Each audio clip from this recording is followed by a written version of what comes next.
La première Pride était une manif et c'est dans cette rue new-yorkaise que tout a commencé. Nous y voici, Christopher Street le 28 juin 1969. On est dans un bar gay qui s'appelle le Stonewall Inn. Il y a un dance floor, des jukebox et souvent des descentes de police. Si vous vous demandez pourquoi la police de New York s'intéresse à ce bar sombre et pas très bien entretenu, la réponse est simple. C'est un bar clandestin dont la clientèle est queer.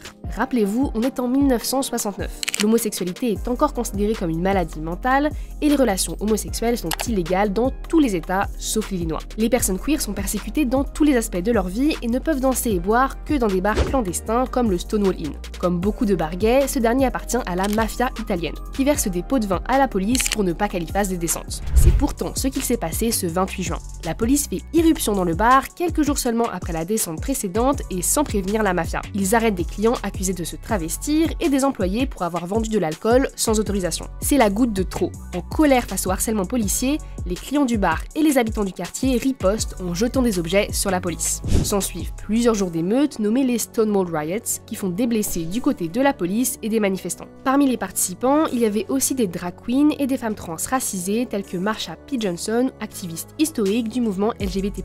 Les émeutes ont servi de catalyseur à la lutte pour les droits LGBT+, et ont même mené à la création de nombreux groupes militants, comme le Gay Liberation Front. Et un an plus tard, une manifestation est organisée à New York en hommage à Stonewall. Des milliers de personnes y participent et l'événement est aujourd'hui considéré comme la première marche des circuits. Et 55 ans plus tard, le Stonewall Inn existe toujours. Fermé après les révoltes, il a rouvert en 1990 et c'est même un site historique national, où il est toujours possible de prendre un verre.